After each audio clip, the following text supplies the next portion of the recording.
بسم الله الرحمن الرحيم. الحمد لله رب العالمين، والصلاة والسلام على نبينا محمد وعلى آله وصحبه أجمعين. أيها الإخوة، نستكمل ما بدأنا به حول مقاصد الشريعة، وكنا قد انتهينا عند تعريف علم مقاصد الشريعة، وقلنا في تعريفه هو معرفة المصالح المعتبرة في التشريع ووجوه استثمارها ودرء ما يضادها.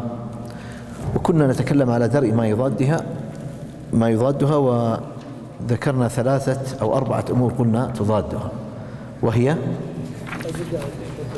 البدع والخلاف إذا لم يضبط، يعني الخلاف، والنيات إذا لم تضبط، والغزو المعاصر. وهذا الغزو أيها الإخوة على نوعين: غزو حصل من بعض المفكرين المنحرفين، الغزو المعاصر، ممن يختلف في قضية كبرى مع مقاصد الشريعة، وهي قضية الأصل والإيمان بالله. فهؤلاء مشكلتهم وقضيتهم في سيادة الشريعة والتسليم بمرجعيتها. أما النوع الثاني من الغزو فهو الذي حصل من بعض المنتسبين لهذا الدين ممن يعرف بالعلم الشرعي، وهؤلاء عندهم أيضا يحصل من بعضهم ربما انحراف، ويحصل من ورائه لبس واضح. النوع الأول أيها الإخوة من الغزو، هذا لا إشكال في التصريح برموزه وتسميتهم بأسمائهم.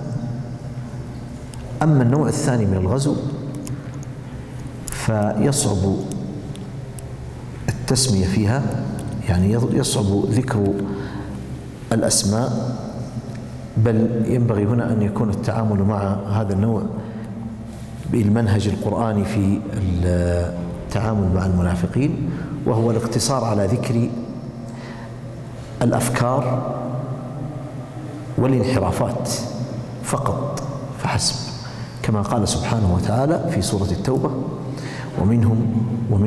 ومنهم دون تسمية لهؤلاء الرموز، لأن المقصود هنا في هذا المقام هو معالجة الأفكار والآراء. أما في النوع الأول من الغزو فإن هذه الشخصيات يعني لا بد من التنبيه عليها للحذر من أطروحاتهم، ومسألتهم واضحة مكشوفة، وهم أعلنوا ذلك وقرروه في كتاباتهم. النوع الأول هؤلاء المفكرون المنحرفون، أمثال محمد أركون، محمد عابد الجابري، حسن حنفي، نصر أبو زيد وغيرهم. هؤلاء لهم كتب ودراسات، ومن رجع إلى طروحاتهم وجد أشياء لا يمكن أن يقول بها مسلم ولا حول ولا قوة إلا بالله. أما النوع الثاني فهؤلاء يكون التركيز معهم في قضية ماذا؟ الأفكار. وهذه الأفكار أيها الإخوة لعلنا نذكرها بعد أن فقط نريد أن نشير إلى بعض الأمور التي تتعلق بمبادئ علم مقاصد الشريعة. نحن ذكرنا التعريف ولا لا؟ تعريف علم مقاصد الشريعة واستمداده. يستمد علم مقاصد الشريعة أيها الإخوة من علمين، أو قبل ذلك نقول إن مقاصد الشريعة هذا العلم أيها الإخوة تولد وخرج كما يقال من رحم أصول الفقه. فأصول الفقه هو البيئة الحاضنة والراعية لهذا العلم، استمداد علم مقاصد الشريعة إنما هو من علم أصول الفقه، إضافة إلى قواعد الشريعة الكلية العامة، القواعد الفقهية وغير القواعد الفقهية. يعني قضية أن الأصل في العبادات التوقيف مثلا، مسألة التدرج، مسألة اعتبار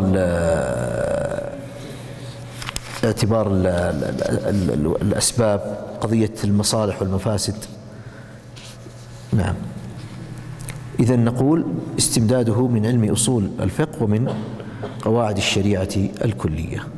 موضوعه، كل علم له موضوع. أصول الفقه موضوعه الدليل، موضوع أصول الفقه الأدلة، وموضوع الفقه أفعال المكلفين والحكم عليها، حلال حرام جائز مستحب مكروه.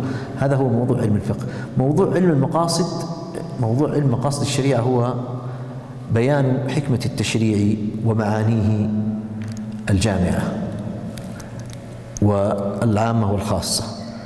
إذن موضوعه متوجه إلى حكمة الشريعة، إلى حكمة التشريع. ربما الكلام في مسائله أصبح أمرا واضحا بعد ذكر تعريفه، فمسائله واضحة. يمكن أن نجعل ما سبق من التعريف يعني هي المسائل، فنقول المسألة الأولى، النوع الأول هو المصالح وأقسامها ودرجاتها، والنوع الثاني استثمار مقاصد الشريعة، وذلك هو باب الاستدلال بمقاصد الشريعة والاستدلال بها وماذا، ويعني إما باعتبارها دليلا مستقلا أو قرينة. يعني هنا كلمة جامعة للعلال الفاسي، هي كلمة لطيفة وجميلة في هذا الباب. يقول: الشريعة أحكام تؤخذ منها مقاصد، ومقاصد تؤخذ منها أحكام. كلمة لطيفة جامعة فيها يعني فيها شمول. يقول: الشريعة أحكام تؤخذ منها مقاصد، ومقاصد تؤخذ منها أحكام. يعني الشريعة قسمان: أحكام ومقاصد. الشريعة نوعان: أحكام وهو علم الفقه، والنوع الثاني من الشريعة هو مقاصد هذه الأحكام والمصالح المعتبرة في هذه الأحكام، وهذا هو علم مقاصد الشريعة. يعني الشريعة وهما علمان متلازمان، علم الفقه وعلم المقاصد، لأن المقاصد تؤخذ من الفقه، والفقه أيضا يبنى الفقه يعني والرأي الراجح والرأي المعتبر والعمل إنما يؤخذ ويبنى على المقاصد. وبعضهم قال: هي دليل مع كل دليل، ودليل في كل دليل، وجزء من كل دليل. دليل مع كل دليل، المقاصد دليل مع كل دليل، ودليل في كل دليل، وجزء من كل دليل. تمازج عجيب بين الأدلة والمقاصد، بين الفقه والمقاصد، بين أصول الفقه والمقاصد. أصول الفقه والمقاصد، المقاصد خرجت من رحم أصول الفقه، فأصول الفقه فالمقاصد تنتمي وتنتسب لأصول الفقه، ولا يمكن أن يكون هناك عالم بمقاصد الشريعة وهو لا يعرف أصول الفقه. وهذه آفة العصر أيها الإخوة. آفة هذا العصر أنهم جعلوا علم مقاصد الشريعة علما مستقلا. ادرس مقاصد الشريعة أو اقرأ كتابا في 70 صفحة عن مقاصد الشريعة والحمد لله، تستطيع بذلك أن تحكم على اجتهادات المعاصرين، وأن ترجح، وأن تستنبط، وأن تحكم على الاجتهادات الفقهية، وهذا غير صحيح. علم مقاصد الشريعة في الحقيقة ليس علما يقرأ ويدرس، إنما هو قواعد نظرية وأيضا ممارسة عملية، فهو ملكة، ولذلك ملكة علمية، و يعني شيء مغروز في الفطرة والنفس. فهو ليس صنعة كما أنه ليس طبعا، فهو تمازج بين الصنع والطبع، الصنعة والطبع، بين الصنعة والطبع.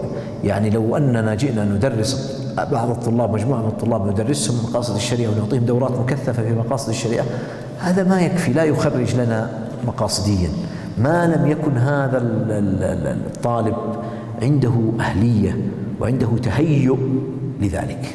فلا بد من وجود التهيؤ الذي هو الطبع، ولا بد من صقل هذا الطبع الذي هو يسمى بالصناعة. يعني لا بد من التمازج بين الصناعة والطبع، شأنه في ذلك شأن بقية العلوم. أما بالنسبة للصحابة وأئمة الإسلام فقد كان هذا العلم، علم مقاصد الشريعة، حاصلا لديهم بحكم الفطرة السوية من اللغة القويمة التي عندهم ومن الفهم الصحيح للدين، فلم يكونوا بحاجة إلى دراسة علم أصول الفقه ولا إلى مقاصد الشريعة. بعض الإخوة كان يسأل يقول في قضية الواضع لعلم مقاصد الشريعة، يقول لما لا يكون هو الشاطبي كما قرر ذلك أكثر أو جميع المعاصرين أن الواضع لعلم مقاصد الشريعة هو الإمام الشاطبي الذي يمثله كتاب الموافقات.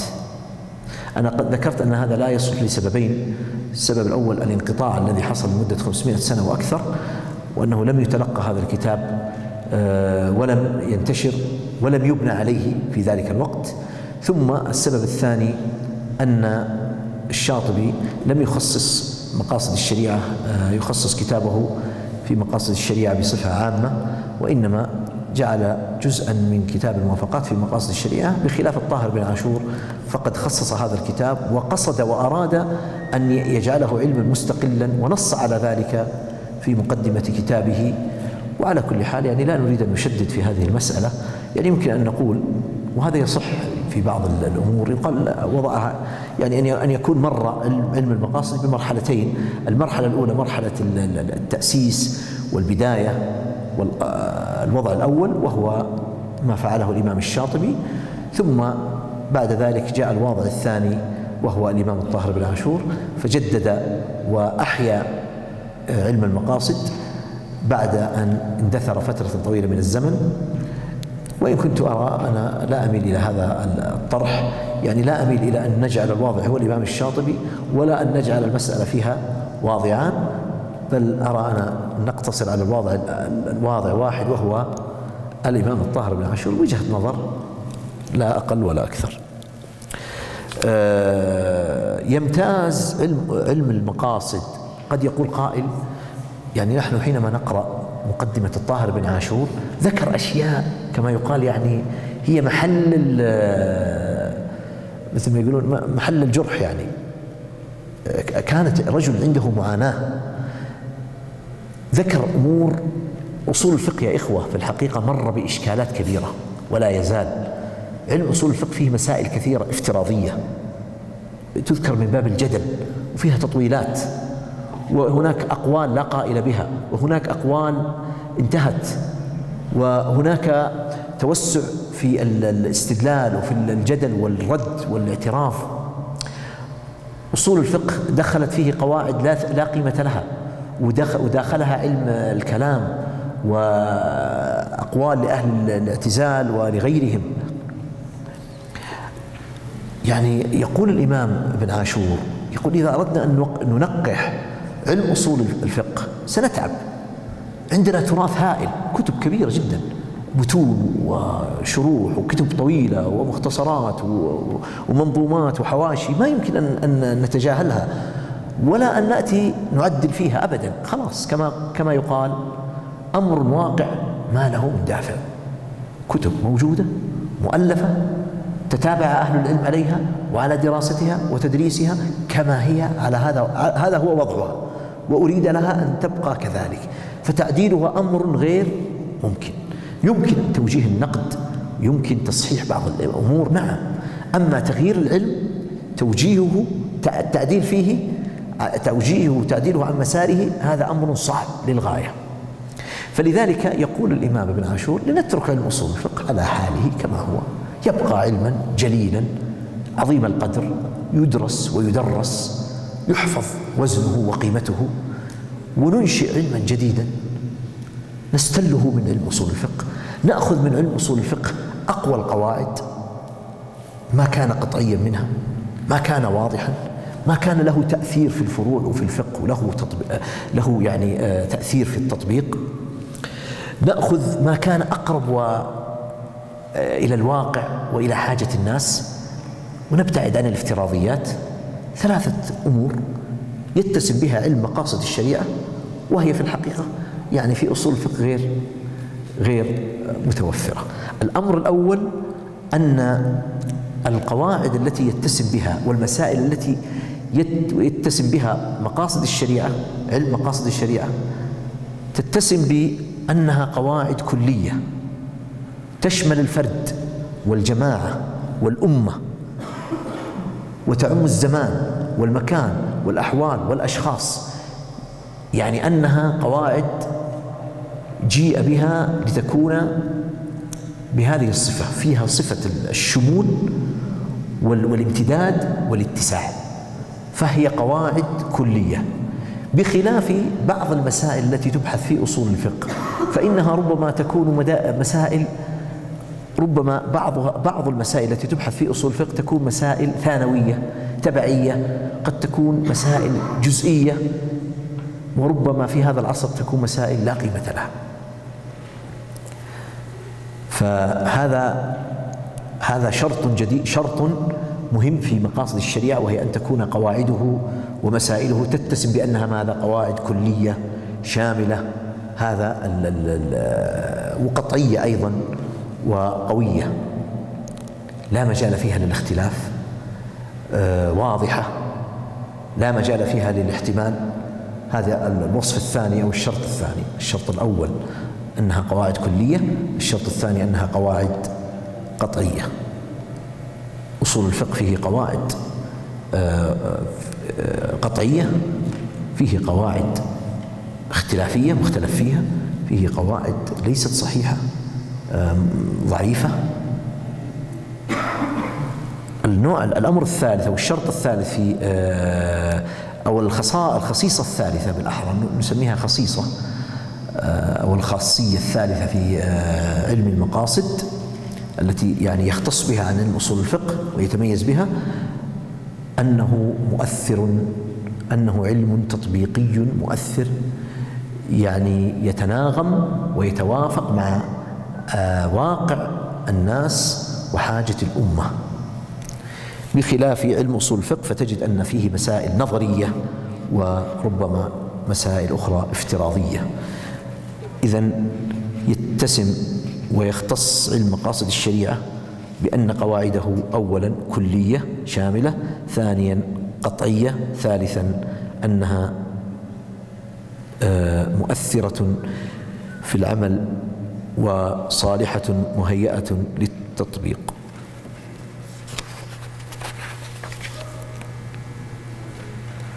نرجع أيها الإخوة الكرام إلى الغزو الفكري المعاصر في مقاصد الشريعة. ذكرنا من ذلك حرب المصطلحات. كان أحد الأفاضل يقول يعني قضية أنهم أن قضية النفاق في بعض المعاصرين كذا. أعطيكم بس فقط في حرب المصطلحات، أعطيكم نماذج موجودة يا إخوة، نحن ما نتكلم في شيء غير موجودة الآن في وقتنا هذا. ذكرنا نحن مثالا سريعا، وهو مثال إيش؟ مصطلح الإرهاب، وكيف أنه مصطلح مطاط ما استطاع الغرب إلى الآن ولا يرضون أن يأتوا له بتعريف منضبط، قصدا، هذا منهم قصدا لكي يكون إيش؟ هم يفسرونه، هم المرجع في تفسيره، يعني يسمون من أرادوا بأنه إرهابي ومن وافقهم أنه إرهابي. ولذلك في جماعات في الحقيقة مفسدة ومنحرفة ولا يسمونها إرهابية ولا يجعلونها من الجماعات الإرهابية أبدا، يسكتون عنها. وفي جماعات معتدلة أو مسالمة أو كذا ويسمونها بأنها جماعات إرهابية. فلذلك لفظ الإرهاب هذا من الألفاظ المعاصرة الذي حصل فيه اضطراب. هناك قرارات مجمعية، يعني مجمع الفقه بجدة ومجمع الفقه الآخر بمكة وبعض المجامع الأخرى أصدروا قرارات جيدة في معنى الإرهاب والمراد به، والفرق بين الإرهاب والجهاد، والفرق بين الإرهاب والإسلام، يعني يرجع إليها ويستفاد منها، فيها كلام جيد ورصين. من ذلك لاحظوا هذه القضية، قضية لا يستخدم، تجد أن طائفة من هؤلاء في الحرب المقاصدي لا يستخدمون ألفاظ الحكم الشرعي، يعني ما يقول هذا واجب أو هذا حرام، هذا محرم أو هذا مكروه أو مستحب أو مباح، لا، يقول والله هذا طيب، هذا مناسب، هذا لا غير جيد، أو ما يصلح هذا، أو لا بأس به. ليس من باب التورع لأنه جاهل أو لأنه ما يريد أن يتقول على الله، كما كان الشأن في الإمام أحمد والإمام الشافعي، إذا سئل عن شيء يقول أكرهه أو لا ينبغي أو لا يصلح، كان هكذا يقول الأئمة، تورعا من الفتوى، خوفا من قوله تعالى ولا تقولوا لما تصف ألسنتكم الكذب هذا حلال وهذا حرام لتفتروا على الله الكذب. فهم كان دافعهم ووازعهم في ذلك الورع. أما هؤلاء يريدون محو الشريعة وأحكام الشريعة، ما في شيء اسمه يعني يقول لك هذا مناسب، والله طيب، شوف الذي يناسبك من ذلك، الأحسن كذا، الأفضل كذا. أيضا من أساليبهم في ذلك الانشغال بقضايا الأخلاق. الرسول صلى الله عليه وسلم يقول إنما بعثت لأتمم مكارم الأخلاق. الأخلاق من الدين، ولكن ليست هي كل الدين. مثل الذي يرى رجلا يشرب الخمر بيده اليسرى، يقول له لا تشرب باليسرى، اشرب باليمنى. يصلح هذا وهو يشرب الخمر ويسكت عن الخمر؟ أو أنه يأتي بكلام فيه كفر بواح صريح ويلحن فيه في اللغة خطأ نحوي، ويأتي ويصحح له الخطأ النحوي. ألا يتضمن هذا الإقرار والتغاضي عن الكلام الكفري هذا؟ فالمقصود يا إخوة هذه هي المشكلة. فتجد أن هؤلاء اشتغلوا بالأخلاق، بوجوه التعامل، ببر الوالدين، الإحسان إلى الناس، الابتسامة. ابتسم يا أخي، ابتسم. الابتسامة، بث الابتسامة، ويقول لك الابتسامة هذا يعني خلق جميل وأسلوب طيب وكذا. الإحسان إلى الناس، إغاثة الضعفاء، إعانتهم، هذه كلها أمور جاء بها الشرع، بل حتى جاءوا وينصحون بالرفق إلى الحيوان، رفق بالحيوان. يعني المقصود أنهم ماذا؟ ميعوا محكمات الدين وأصول الدين، الأمور الأساسية في الدين، خاصة المنكرات والمعاصي والكبائر من الشرك والكفر والبدع والضلالات والكبائر، كبائر الذنوب والمعاصي، هذه كلها يسكت عنها ويقفل بابها في صندوق وتمحى ويعرض عنها، ويكون التوجه كله إلى ماذا؟ إلى هذه الأبواب: الأخلاق والتعامل الحسن، وهذه الأمور، مهارات التعامل مع الناس ونحو ذلك. كل الحديث والدندنة والدروس والدورات والمحاضرات والنصائح والتوجيهات كلها تصب في باب التعامل والأخلاق. هذا أيها الإخوة من التغرير ومن تشويه الدين.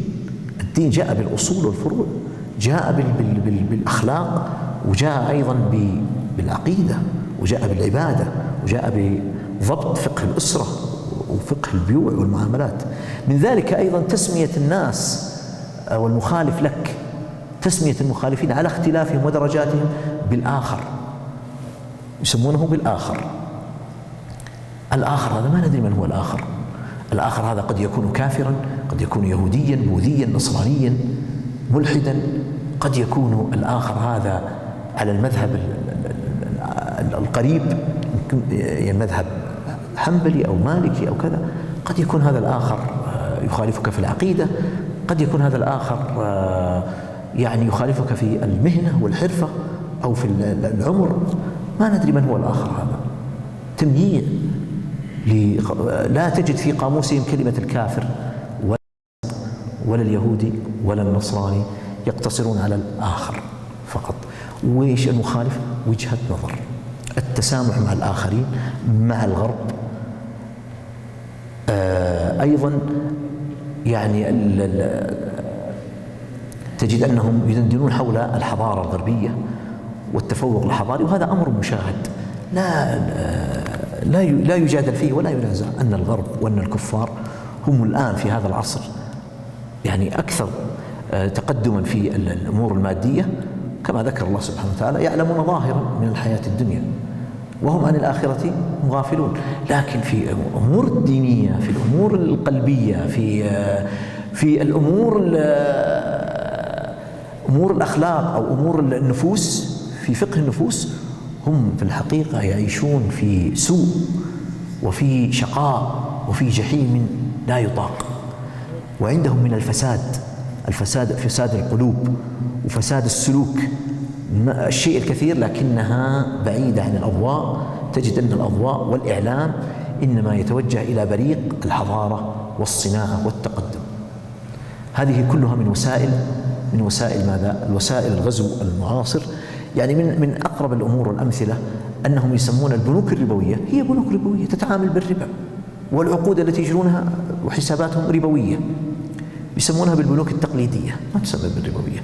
هل وجدت يا أخي أنهم يصرحون باسم الربا في المعاملات؟ ما يسمونها بالربا، يسمونها بالفوائد أو بالعوائد أو بالاستثمار أو باسم يكون فيه شيء من يعني التزوير والتلبيس. هم يقولون شيء من التلطف، نتلطف معهم، ما نسمي هذا بنك ربوي لئلا يعني نخوف الناس وكذا. هذا هو الاسم الشرعي الذي يحمل المعنى الشرعي والحكم الشرعي، والذي ينبغي أن يعني يستخدم وأن يكون هو هذا ما يتعلق في حرب المصطلحات فقط، حرب المصطلحات.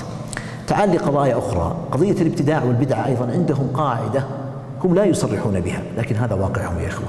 لا بدعة في الدين عندهم، ما توجد بدعة، ما عندهم شيء اسمه بدعة. ولذلك كلمة إن هذا بدعة ما يستخدمونها أبدا، أصلا ما عندهم شيء اسمه بدعة. كل شيء إما أنه صحيح مقبول، أو يقول لك والله يعني هذا شيء من الأشياء الجديدة مثل الداتا أو كذا، أو هذه يعني من الأمور التي طرأت على الناس وكذا، ومما حصل في هذا العصر وكذا، ولا يستخدمون كلمة بدعة. البدعة هذه غير موجودة عندهم. تعال إلى قضية المصلحة والحكمة وكيف يتعلقون بها ويبنون الأحكام الشرعية على المصلحة وعلى الحكمة. وأنا أعطيكم مثالا واحدا وهو الحج. يا إخوة، هذا الحج هذا من الأحكام الشرعية التي ظلمت باسم الضرورة وباسم المصلحة. قالوا أول شيء زمان قبل ما تتغير يعني بناء الجسور الجديدة هذه في رمي الجمرات وكذا، كانوا يقولون الرمي في كل وقت، في الصباح وفي المساء، قبل الزوال وبعد الزوال، وليس هناك، لأجل ماذا؟ من باب حفظ إيش؟ الأرواح والنفوس، والشريعة جاءت كذا حفظا لمقاصد الشريعة. وذكروا تلمسوا بعض الأقوال لبعض الأئمة وكذا، ورواية في مذهب الحنفية وقول قال به عطاء وما أدري طاووس وكذا، وتلمسوا له بعض الشواهد، مع أنه قول الجماهير الأمة أنه لا يجوز الرمي قبل الزوال. قالوا لأجل الضرورة. بعد ذلك تعال لقضية السفر، سفر المرأة بدون محرم لأجل الحج. بعد ذلك وسعوا دائرة السفر، صار السفر للعلاج، السفر للدراسة، السفر حتى للنزهة بدون محرم مع رفقة مأمونة. تعال لقضية، لا نزال في الحج أيضا، جاءوا بقضية بعدما طيب بنيت الجسور هذه وانتهت مشكلة الزحام، ألا يجدر إصدار فتوى بمنع الرمي قبل الزوال؟ تركوا الأمر كما هو.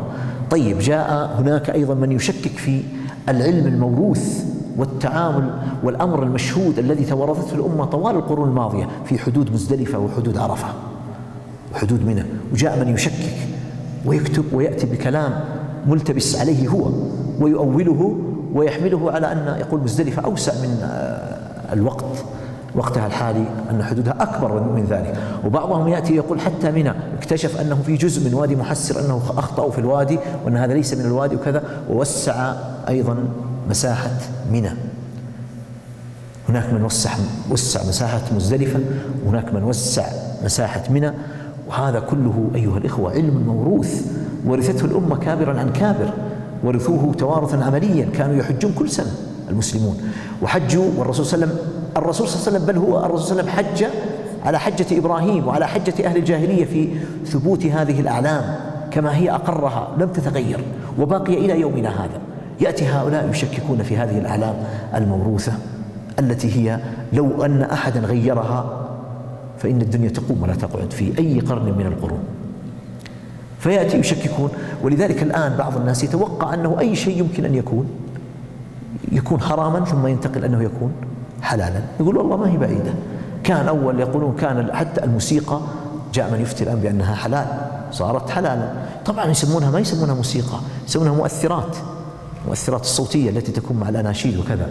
فالمقصود يا إخوة، وهي لا تخرج عن معنى الموسيقى، طالما أن هذا الجهاز وهذا التحويل الأصوات أنه يتم بطريقة صناعية مصنوعة فيأخذ حكم الموسيقى.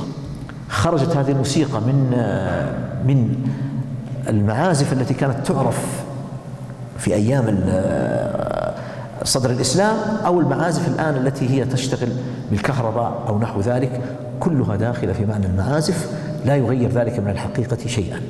لكن المقصود أنه حصل تلاعب وحصل خلط في الأمور، خلط كبير وعبث كبير في أحكام الدين. صار ما الذي حصل في ذلك؟ حصل أنه العوام عامة الناس صاروا يتوقعون أن أي شيء كان حراما يمكن أن يكون حلالا، وأي شيء يمكن أنه ينتقل حكمه من كذا وكذا. يعني حتى صار الناس يشكون في الحج أنه يمكن يعني أنه يغير، أو أن الصلاة كل شيء وارد. حتى أن تجرأ بعضهم وقدموا امرأة تصلي بالناس وأعلنوا ذلك وكذا، يعني حتى يشك الناس في قضية ماذا؟ إمامة المرأة وتوليها لإمامة الصلاة.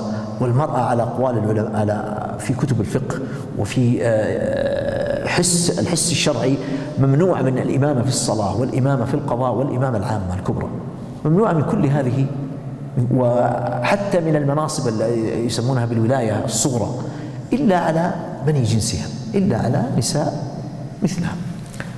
لأن قوله صلى الله عليه وسلم لا يفلح قوم ولوا أمرهم امرأة حديث واضح عام.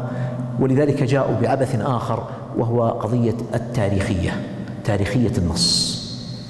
مصيبة هذا تاريخية النص. يجعلون النص من الكتاب أو من السنة مرتبطا بزمانه ومكانه وبالذي نزل فيه النص بأشخاص معينين، فيقول لا هذا نص يفهم على ضوء ذاك السياق في سياقه، فجردوه وربطوه بالمقاصد، ربطوا النص بالمقاصد. ولذلك إذا جئت لآية السرقة فاقطعوا أيديهما، أو الزنا حكم الزنا الجلد أو الرجم، قالوا هذا لا، هذا ما يصلح. النص له تاريخ وله ظروف، فلا يطبق على عمومه بل يربط بالمقاصد. وفي ذلك الوقت يصعب سجن السارق أو عقوبة السارق وتعزير السارق، فكان أسهل طريقة ووسيلة لمعاقبة السارق في ذلك الوقت هي أن تقطع يده. هذا الذي يتناسب مع مجتمع البداوة في ذلك العصر. أما في هذا العصر فيمكن عقوبته عقوبة حضارية تناسب هذا العصر. هكذا قالوا، وتساهلوا في قضايا كثيرة. في حجاب المرأة جاءوا بما يذكر من خلاف في كتب الفقه في قضية المرأة، في إظهار المرأة لوجهها وكفيها، وفسروها تفسيرا آخر، فسروها تفسير غير مراد العلماء وغير مراد الفقهاء. الفقهاء حينما تكلموا في ذلك تكلموا يا إخوة على عورة المرأة في الصلاة، وعلى أيضا المرأة في خروجها لحاجتها. أما أن تخرج أمام الناس في الكاميرات وفي القنوات، وهذه الصورة يا أخوة تحفظ في هذا الجهاز ولا لا؟ إذا جاءت صورة المرأة وخرجت، وحتى لو كانت أخرجت وجهها ويديها صارت محفوظة في هذا الجهاز. الصورة هذه يمكن تناقلها، يراها كل أحد، بخلاف ما أباحه الشارع.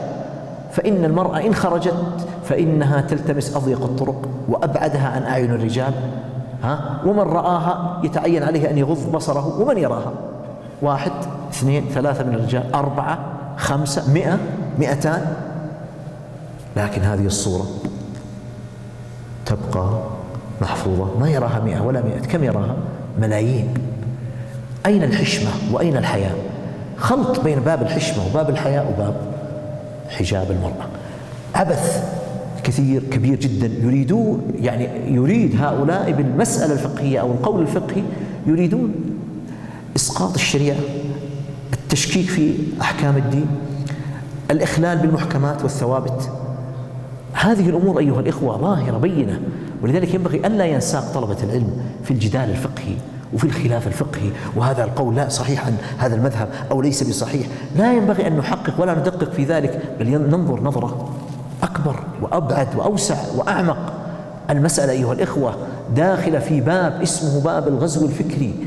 الغزو أيها الإخوة ليس لهذا الحكم في هذه المسألة الفقهية الجزئية، إنما هو يراد به دين الأمة، يراد به عقيدتها وعبادتها وكيانها. أيها الإخوة، موضوع المقاصد والغزو المقاصدي موضوع طويل، لا أريد أن أسترسل لأن الوقت أزف واكتمل، وإذا كانت لديكم أسئلة ملحة وضرورية نفتح المجال. بارك الله فيكم، وصلى الله وسلم على نبينا محمد. في الختام أيها الأخوة، أشكر وأوجه الشكر للقائمين على هذا المسجد وعلى هذا المكتب الذين قاموا بهذه الدعوة وإنشاء وإقامة هذا الدرس، وأشكر لكم تكبدكم وحضوركم في هذا المجلس في هذا المسجد. أسأل الله سبحانه وتعالى أن يخرجنا من هذا المسجد ونحن مغفورة ذنوبنا، ويتقبل منا هذا الوقت الذي بذلناه، وأن يشكر لنا هذا السعي، وأن يوفقنا لما يحب ويرضى. وآخر دعوانا أن الحمد لله رب العالمين.